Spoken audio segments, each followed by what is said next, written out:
एक चीज़ के बारे में बताना चाहूँगा जो आज के दिन हमारी हम सब की और शायद गवर्नमेंट की भी टॉप प्रायोरिटी है। पंचायत के चुनाव सिर के ऊपर हैं और उसकी तैयारियां चल रही हैं। तो उसके लिए हम जिला प्रशासन भी और सरकार भी उन चुनाव को शांतिपूर्ण ढंग से पूर्ण करवाने के लिए कटिबद्ध हैं और उसी प्रक्रिया को हम आगे बढ़ा रहे हैं। तो हमारी तरफ से बाकी सारे काम कंप्लीट हो चुके हैं। आपके ज़िले की जो सूचियाँ मतदाता सूची होती है वो कंप्लीट है, वार्ड्स निर्धारित हो गए हैं। अब सिर्फ एक नई चीज़ ये हुई है कि सरकार के द्वारा BCA को रिजर्वेशन दी गई है। BCA को रिजर्वेशन देने के लिए विभिन्न पंचायतों में, पंचायत समिति और जिला परिषद के अंदर जो वार्ड इसके लिए रिज़र्व होंगे उसका प्रोसेस शुरू कर दिया है और जिला परिषद के जो रिज़र्व वार्ड होंगे उसके लिए ड्रॉ 12 सितंबर को हमने रखा है। इसी तरह से जो संबंधित SDMs हैं वो पंचायत समिति, सरपंच और पंच के लिए BCA की जो रिजर्वेशन होगी उसके लिए वो अपने समय और स्थान पर वार्ड का निर्धारण करेंगे, कौन कौन से वार्ड उसमें रिज़र्व होंगे। क्योंकि पंचायत इलेक्शन के अंदर आमतौर पर व्यक्ति ज़्यादा इन्वॉल्व हो जाते हैं क्योंकि छोटे लेवल का चुनाव होता है, तो उसके अंदर हम ये मानकर चलते हैं कि लोग व्यक्तिगत तौर पे इन्वॉल्वमेंट ज़्यादा होने की वजह से कई बार जोश में और कई बार गुस्से के अंदर कानून व्यवस्था की स्थिति को बिगाड़ने का प्रयास कई बार होता है। तो इसके लिए हम प्रत्येक गांव के अंदर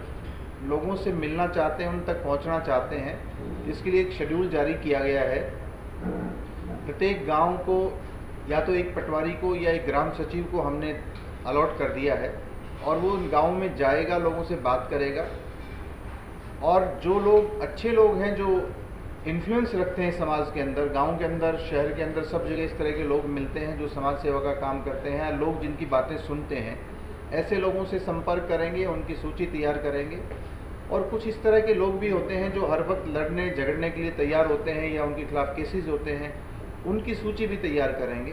तो आमतौर पर कानून व्यवस्था को बनाने के लिए अच्छे लोग प्रशासन के, सरकार के हमेशा समाज के साथ रहते हैं, लोगों को समझाने बुझाने का काम करते हैं और कानून के हिसाब से चलने का उनको मदद करते हैं। कुछ लोग ऐसे होते हैं जो कानून व्यवस्था को बिगाड़ते हैं, तो ऐसे लोगों को ये मैसेज दिया जा रहा है उनको संपर्क करके कि आप इस तरह की कोई हरकत नहीं करें, अदरवाइज़ आपके ऊपर नज़र है। और कानून में बहुत सारे प्रोविजंस हैं जहाँ ये लगता है कि कानून व्यवस्था की स्थिति कोई व्यक्ति बिगाड़ सकता है तो उनके खिलाफ प्रिवेंटिव एक्शन आमतौर पर जो डिस्ट्रिक्ट अथॉरिटीज़ होती हैं वो करती हैं। तो अगर कोई व्यक्ति ऐसा पाया गया जो कानून व्यवस्था की स्थिति को बिगाड़ सकता है तो उसके खिलाफ प्रिवेंटिव एक्शन का काम भी किया जाएगा। इसके अलावा जितने भी हमारे तहसीलदार, नायब तहसीलदार और ब्लॉक डेवलपमेंट पंचायत ऑफिसर्स हैं उनको भी गांव अलॉट किए गए हैं। उनसे भी ये कहा गया है कि आप उन गाँव में विजिट करें और लोगों से मिलें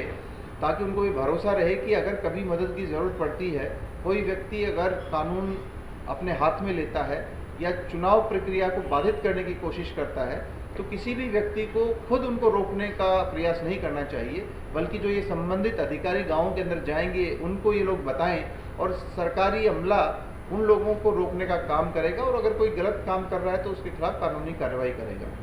इसी तरह से लास्ट में जो हमारे संवेदनशील गांव हैं या अति संवेदनशील गांव हैं उनके अंदर संबंधित SDMs और DSP वो भी दौरा करेंगे और लोगों को ये बातें समझाएंगे और लोगों से रिक्वेस्ट करेंगे कि हमें शांतिपूर्वक मतदान को पूरा करना है।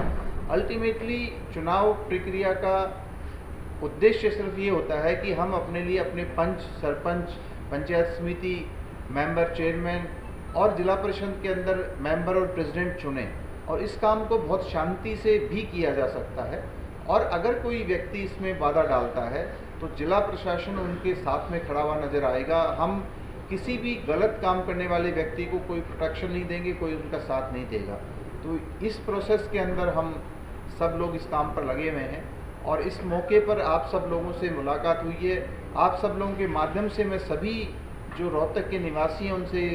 रिक्वेस्ट करना चाहता हूं कि कानून व्यवस्था की स्थिति को बनाने के लिए हमारा सहयोग करें और अगर कोई भी व्यक्ति आपको दिमाग में ऐसा लगता है कि वो